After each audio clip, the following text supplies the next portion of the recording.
I have been waiting for this moment for 300 years, episodes. 300 hours at the very least. Yes.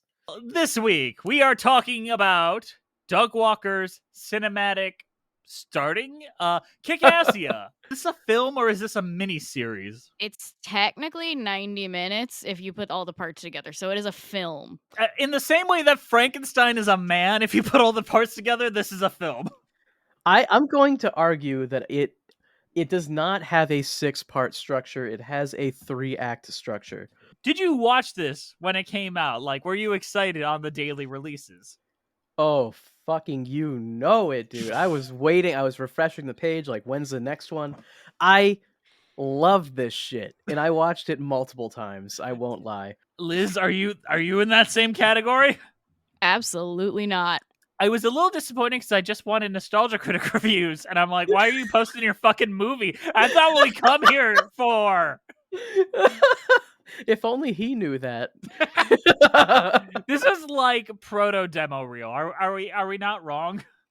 I'm gonna disagree. Actually, I think that this is something else entirely. This is a weird little celebration of a internet culture that is dead and will stay dead forever. Can we do a rundown? Who's in this and what did they do? How about we go round robin? We each have to find someone. Quick. All right. Okay. Linkara, comics. All right. Well, I mean, Nostalgia Critic. He did the nostalgic movies. Lindsay, nostalgia movies for girls. Rob Walker, dressed in funny costumes.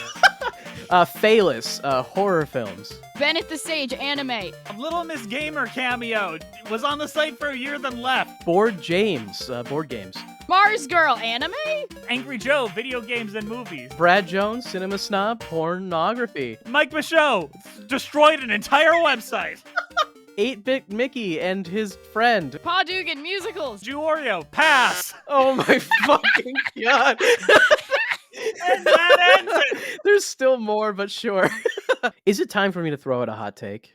I kind of like it. I kind of like what they did here. I kind of like the vibes and the whole idea of it. It kind of feels right as a plot for that. Whereas the other movies just don't. Like Suburban Nights, To Boldly Flee, those just don't feel like this one does. This one feels raw. I will admit, the minute I started it, I had this weird feeling of weird 2000s to nostalgia of terrible internet videos that made me laugh for no freaking reason. True fact, after I watched this, I went on the YouTube channel it was uploaded to and watched a bunch of really old bootleg Doug Walker Nostalgia Critic videos just because I was feeling the nostalgia. For the Nostalgia Critic? Yes, it brought me back to a place where like I watched dumb shit on the internet and I didn't care. So I don't know if I like it, but I had fun watching it. The earnestness is nice. Do we need to talk about Kevin Baugh? He is technically the best actor in this. He's the only one not hamming it up, and his bit is funny consistently. He is a real guy who lists this on his website as a canonical event, even to this day. If you go to the general government information, you will have Kevin Baugh, the president of Molossia, in his usual garb. But then we also have his chief of staff, which includes Andrew, why don't you read off these people? Describe what they look like for me, please. We have Fritz von Baugh, the Minister of Making Things Orderly, Patty O'Baugh, the Minister of Making Things Disorderly. Then we get into the real shit. Then we take a left turn into, oh no! We have Ahmed Alban, the Minister of Sand, Rocks, and Dust Storms. Definitely racist and like what Jeff Dunham would make a terrorist look like. We go back to somewhat more reasonable with Angus McBaugh, who is just the Minister of Frugality, and he's just a Scottish. Looks like he's going golfing. But then we come back to it. We have Juan de la Ba, the Minister of Ethnic Food. I don't get this guy. What's the bit? He's like a serial half joker. You know, it's a half joke. He's sort of joking, but also he's really doing it. So is it really a joke, you know? and I commend him for his commitment to the bit. The world's impression of Doug Walker has changed quite a bit since 2010, 14 years ago when this first premiered. In fact, Doug Walker even used to have hair back then. He has since gone the full Lex Luthor look to really embrace the supervillain vibe he's giving off lately. There's a lot to talk about with the cultural impact of Doug Walker and things like that. Although I think a lot of that impact doesn't come from this movie. It comes from To Boldly Flee, Demo Reel, Pop Shot, Pop Quiz Show, Hot Game Shot. Man. So a lot of that impact is not from Kickassia, but it kind of all starts here. And I feel like the real cultural impact of this movie and what I would want to talk about is less so Doug Walker himself and more that guy with the glasses. Because the impact of that guy with the glasses, I think, is still being felt. This was the original, like, I'm going to become an influencer.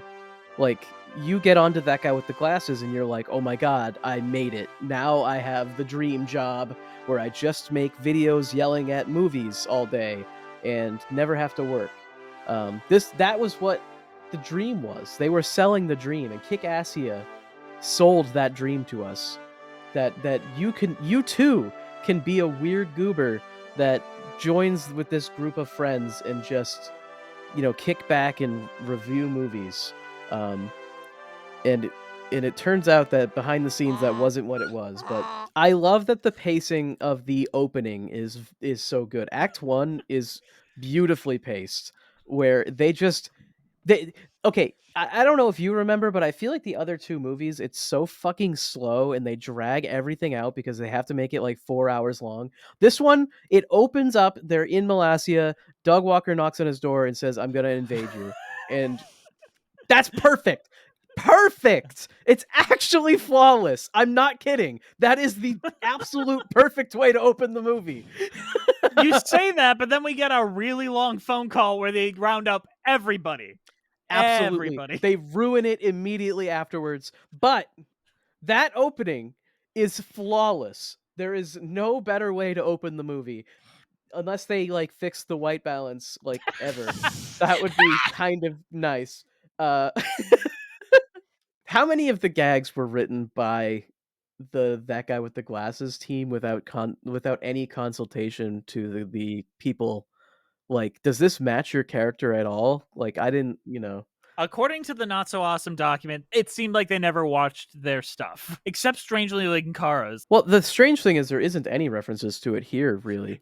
That's a lie. There is the throwaway, like, I'm sad I'm working with Dr. Insano. He's my arch enemy. Plus, he's my arch enemy.